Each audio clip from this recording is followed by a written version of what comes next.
There's a person in your life. Maybe it's someone you went to school with, maybe it's a coworker, maybe it's someone you used to know very well. And at some point, they just disappeared. Not in a dramatic way. They didn't move away, they didn't cut anyone off with some angry goodbye. They just withdrew. They stopped going to the parties. They stopped answering every message instantly. They started spending whole weekends alone. No explanation, no apology.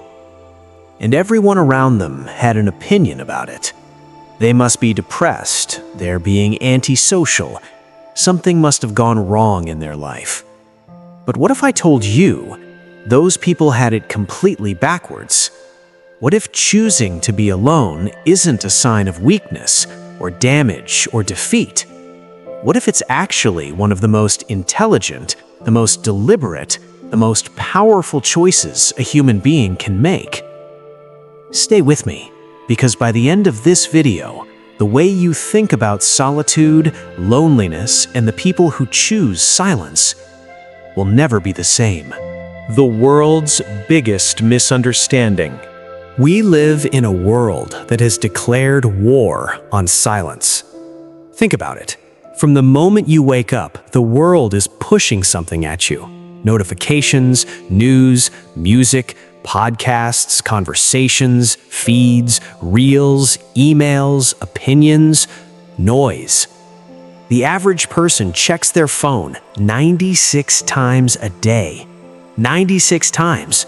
We have built an entire civilization around the principle of constant connection.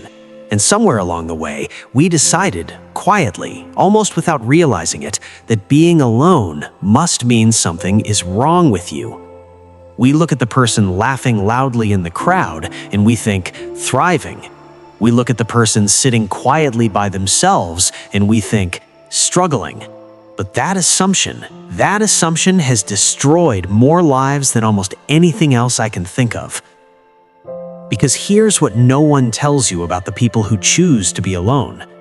They are not avoiding life, they are protecting it. When you were young, do you remember the kid who sat alone at lunch? Maybe you were that kid.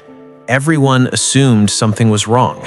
The teachers worried, the other parents whispered, the guidance counselor checked in. The word lonely got applied like a diagnosis. But here's the thing that researchers have only recently started to properly understand, and that the ancient Stoic philosophers understood 2,000 years ago. There is a profound, fundamental difference between loneliness and solitude, and confusing the two, treating them as if they're the same thing, is one of the most damaging mistakes a person can make about themselves or someone else. Loneliness is a wound. It's the pain of feeling disconnected when you don't want to be. It's hunger without food. It's reaching out and finding nothing there. Solitude is a choice. It's the intentional act of stepping away from the noise, not because you've failed to connect, but because you've chosen something higher than casual connection. One of the greatest Stoic philosophers who ever lived understood this distinction with absolute clarity. His name was Marcus Aurelius, and he was arguably the most powerful man on earth. The emperor who wanted to be alone. Imagine this. You are the emperor of Rome. You command the largest military force in the known world. Millions of people depend on your decisions. Kings write to you. Generals seek your approval. Senators compete for a single moment of your attention. Every room you walk into goes silent. The parties are thrown for you. The speeches are given to you.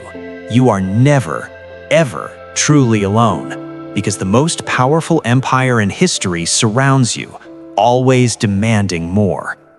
And yet, in the quiet hours before dawn, while his empire slept, Marcus Aurelius would sit alone with a candle and a journal, and he would write to himself. Not for an audience, not for history, for himself. He wrote things like, "Nowhere can man find a quieter or more untroubled retreat than in his own soul." The most powerful man in the world was deliberately, intentionally escaping into solitude. Not because he was broken, not because he was antisocial, not because something was wrong, but because he understood something that most people spend their whole lives never learning: that the noise of the world and the noise of other people can, if you let it, drown out the only voice that truly matters: your own. The unexpected truth. Now, I want to stop for a second, because I know what some of you might be thinking right now. Okay, but Marcus Aurelius was an emperor. He had palaces and armies and infinite resources. Of course he could afford to be alone. What does that have to do with my life? Fair point. So let me tell you about someone whose story is almost the complete opposite: the slave who chose freedom through solitude. His name was Epictetus. He was not an emperor. He was not a general or a senator or a man of power. He was a slave, born in Hierapolis in what is now Turkey around 50 AD. He had no money, no title, no army. He had nothing except a brilliant, ferocious, unconquerable mind. His master, a cruel man named Epictetus, once tortured him for sport by twisting his leg. According to the story, Epictetus calmly told him, "You are going to break it." When Epictetus continued and the leg snapped, Epictetus simply said, "Did I not tell you that you would break it?" Not a scream, not a curse, not a plea. Calm. Absolute, terrifying, unshakable calm. It didn't come from power. It didn't come from wealth. It didn't come from having people around him who lifted him up. It came from something Epictetus had cultivated in the deepest corners of his own solitude, in the moments when he was left alone with nothing but his thoughts. And from those moments, he forged a philosophy that would outlast empires. He said, "When you're alone, you should call this condition tranquility and freedom, and think of yourself like the gods." A slave calling his solitude divine. That is the language of a broken man. That is the language of someone who has found something most people never find. Why the strongest people pull back. So let's get into the real meat of this. Why do strong people, not broken people, not damaged people, not antisocial people, but genuinely strong, self-aware, intentional human beings, choose to be alone? I'm going to give you 7 reasons, and I promise you, at least one of them is going to stop you in your tracks, because it's going to describe someone you know, or yourself, with more accuracy than you expected. Reason 1. They've started to value depth over volume. Most social interaction, if we're being brutally honest, is shallow. Small talk, gossip, complaints about the weather, conversations that circle the same surface topics, because going any deeper feels dangerous or weird or somehow inappropriate for the setting. And for a certain kind of person, the kind of person who thinks deeply, this is not just unfulfilling, it is exhausting. Imagine spending 2 hours at a party where every conversation is about the same 3 predictable topics. Now imagine spending 2 hours alone, going somewhere in your mind that no small talk could ever reach. Which one leaves you more alive? The Stoics would say this is not arrogance, it's discernment. Seneca, the greatest Stoic writer of all time, put it bluntly in one of his famous letters to his friend Lucilius. He wrote, "Retire into yourself as much as you can. Associate with those who are likely to make you better. Welcome those who you yourself can improve." Notice what he said. Retire into yourself. Not forever, not from everyone, but selectively, deliberately. The person who chooses to be alone isn't running from connection. They're running towards something more meaningful than most people are willing to look for. Reason 2. They have stopped performing. Here's something most people never say out loud, but nearly everyone feels. Being around other people, especially in groups, requires performance. You smile when you don't feel like smiling. You laugh at things that aren't that funny. You agree with things you privately disagree with. You shrink the parts of yourself that feel too big for the room, and you expand the parts that seem like they'll be accepted. It's exhausting. And here's the painful truth. For some people, the performance never stops. Not at home, not with family, not even with so-called close friends, because they've been performing for so long that they can barely remember what it feels like to just be. Marcus Aurelius wrote in his Meditations, "Settle on the type of person you want to be and stick to it, whether alone or in company." That line is deceptively simple, but sit with it for a moment. Whether alone or in company. The implication is profound. He's saying who you are when no one is watching should be the same person you are when everyone is watching. Most people can't say that, and the gap between those two versions of themselves, the public self and the private self, is one of the most painful experiences a human being can carry. The person who chooses solitude is often choosing it because they are done performing, because in silence, they don't have to be anything other than exactly what they are. And in that honesty, that raw, unperformed version of themselves, they find something they can't find in any crowd: peace. Reason 3. They understand that their energy is finite. The modern world treats human energy like it's infinite. Be available, stay connected, show up, respond, engage, network, be present, be social, don't disappear. But here's the biological reality that no amount of hustle culture cheerleading can change. Human beings are not machines. We have a finite amount of cognitive and emotional energy every single day, and every interaction, every single one, uses some of it. Research published in the journal Nature Human Behavior found that people who spent more time alone reported significantly lower stress levels and greater feelings of autonomy on those days, not because they were antisocial, but because solitude gave them the space to regulate and restore their emotional state. The Stoics understood this intuitively long before neuroscience could measure it. Seneca wrote, "Solitude relieves us when we are sick of company, in conversation when we are weary of being alone." That's not a rejection of people, that's wisdom about rhythm. The strongest athletes in the world don't train without rest. The most powerful musicians in the world don't perform without rehearsal. And the deepest thinkers in the world have always known that they need silence like lungs need air. Reason 4. They are building something. Now here is a reason that most people, most observers from the outside, never consider. Some people choose to be alone because they are making something. Not just art or business, something internal, a version of themselves.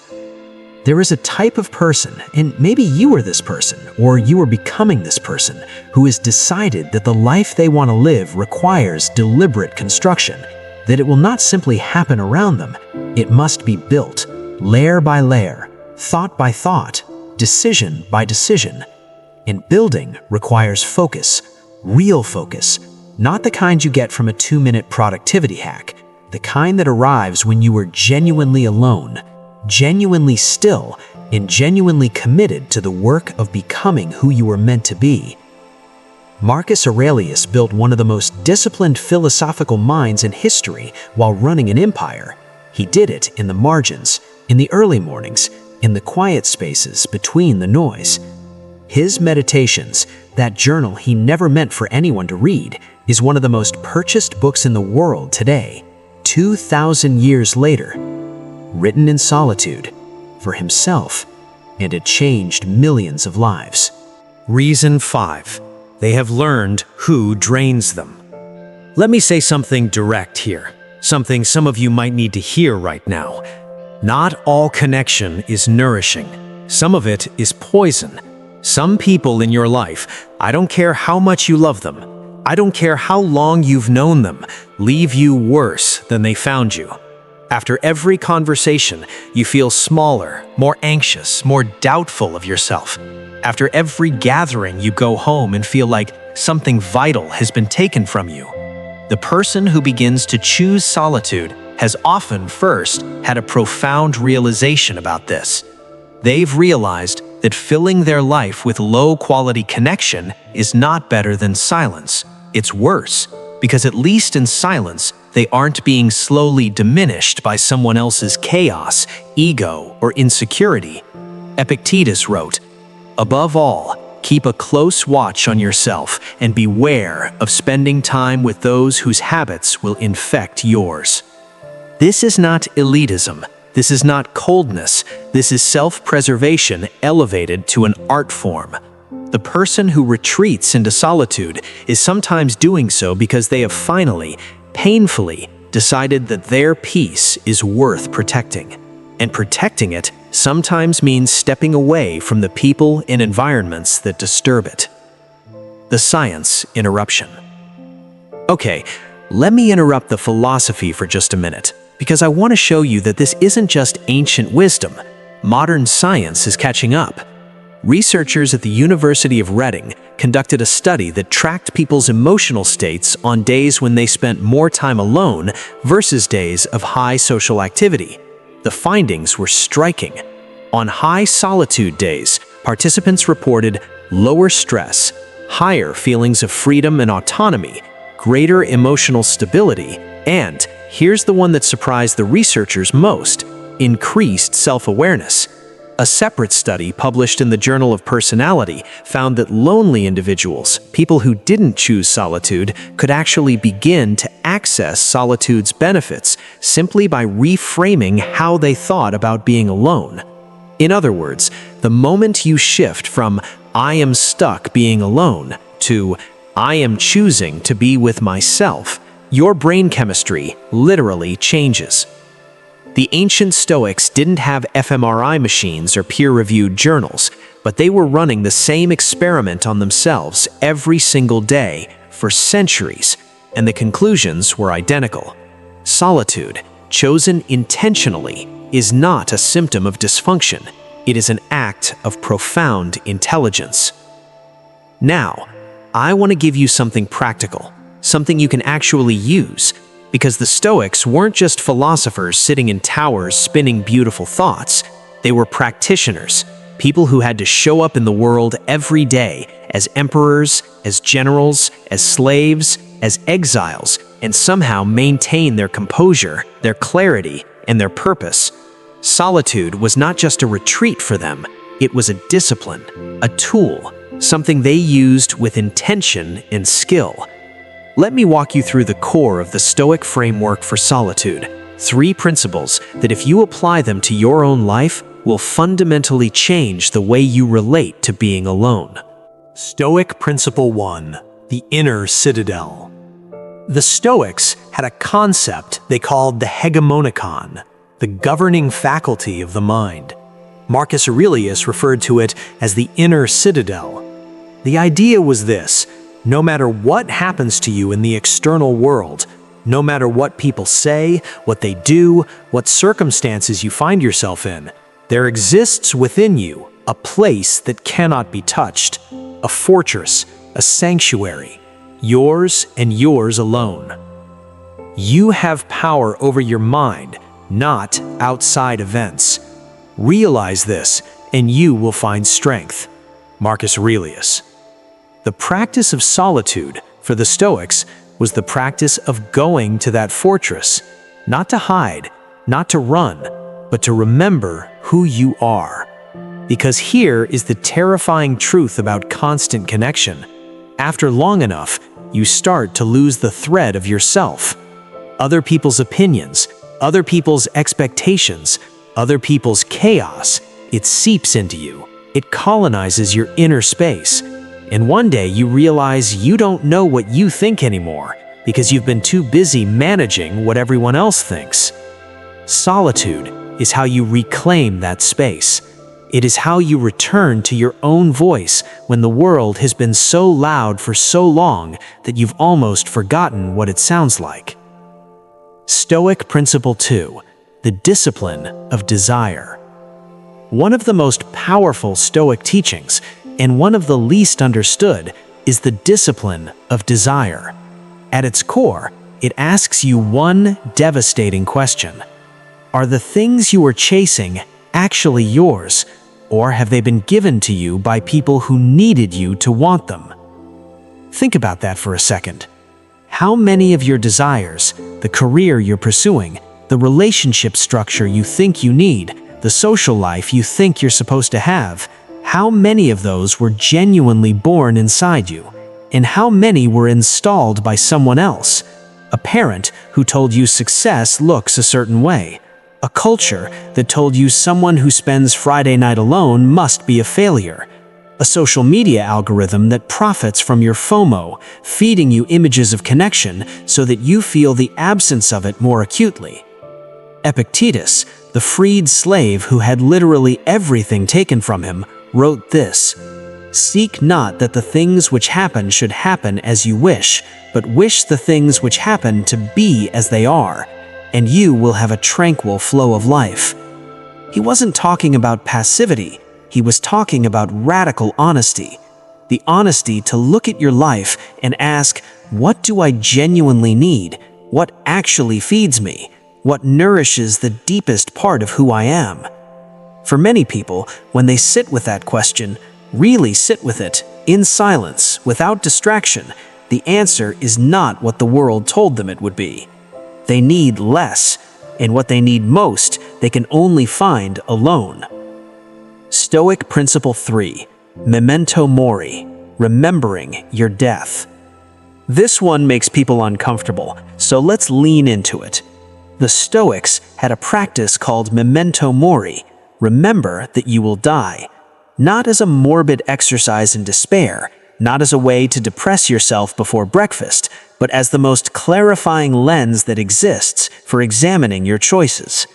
Seneca wrote, "And these words have the power to change a life if you let them in. Omnia lucilius, aliena sunt, tempum nostrum est," which translates to, "Everything, Lucilius, is not ours. Time alone belongs to us." Time is the only non-renewable resource. Every hour you spend performing a version of yourself you don't believe in, every gathering you attend out of guilt or social obligation, every friendship you maintain out of inertia when it costs you more than it gives you, that time is gone. You do not get it back. The person who chooses solitude understands this deeply, physically understands it, in a way that cannot be reasoned away by someone who tells them they should get out more. They are not being antisocial, they are being radically honest about the finite nature of their existence.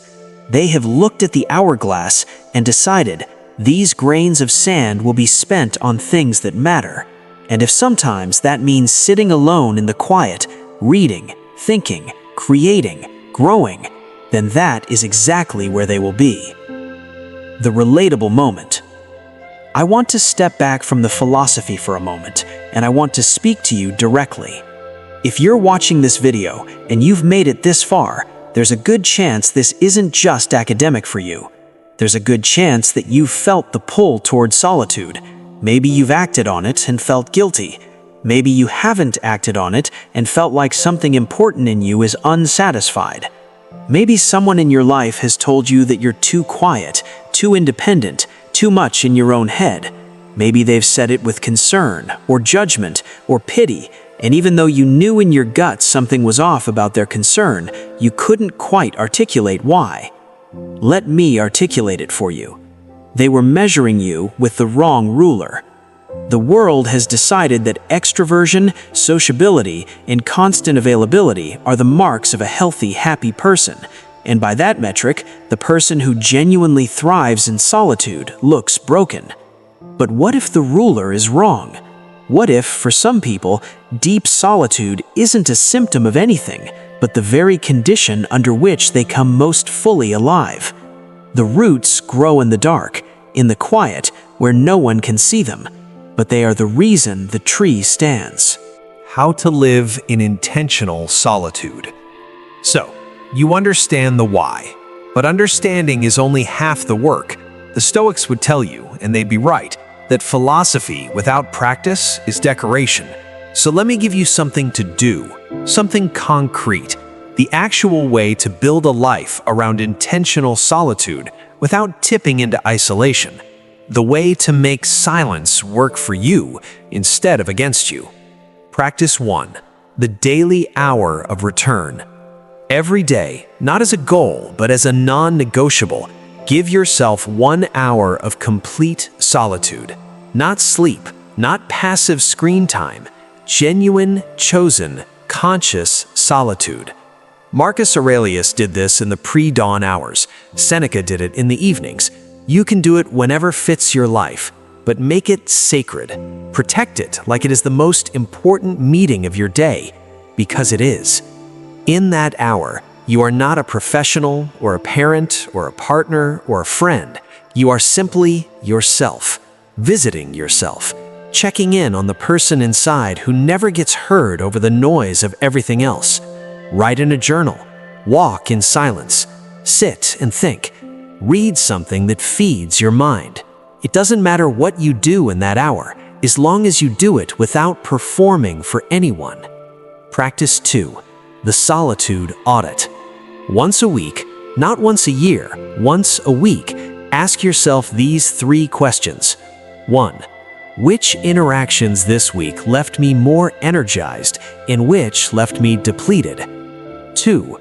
Am I spending time alone by choice, or am I simply avoiding something I need to face?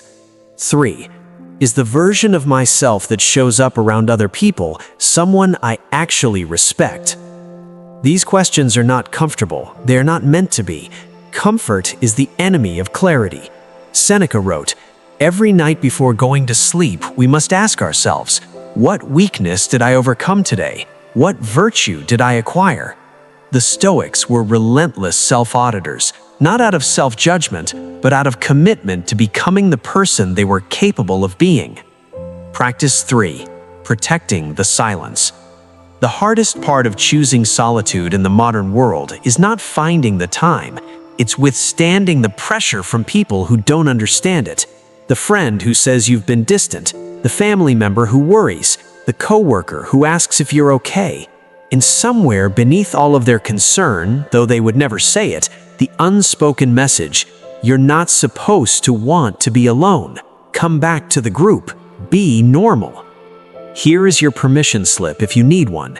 You do not owe anyone an explanation for needing silence.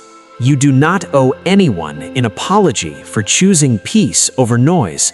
You do not owe anyone a performance of a social self that you have outgrown.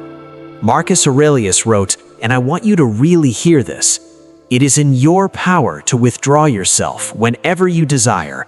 Perfect tranquility within consists in the good ordering of the mind, the realm of your own." The realm of your own, that is what solitude is. It is your sovereign territory. It is the one place in the universe that no empire, no algorithm, no social expectation, and no well-meaning person can colonize unless you let them. Guard it, tend to it, return to it. I want to end where we began. That person in your life who disappeared into solitude, who stopped coming to everything, who started spending whole weekends alone. Maybe you understand them a little better now. Maybe you are them. Because here is the final truth, the one the Stoics knew, the scientists are confirming, and the wisest people in every era of human history have quietly understood. The most connected person in the room is not always the loudest one. Sometimes it is the one who sat alone long enough to hear what their own life was trying to tell them, long enough to build something real in the silence, long enough to meet themselves, not the performed version, not the anxious version, not the version the world demanded, but the real one. And when you find that person, when you sit in genuine solitude and finally, clearly hear yourself, you will not feel lonely. You will feel like you've come home. Nowhere can man find a quieter or more troubled retreat than in his own soul. Marcus Aurelius. If this video gave you something, a thought, a feeling, a moment of recognition, then please share it with someone who needs to hear it. And if you want to go deeper into the world of Stoic philosophy and how it applies to the way we live today, the next video is already waiting for you. I'll see you there.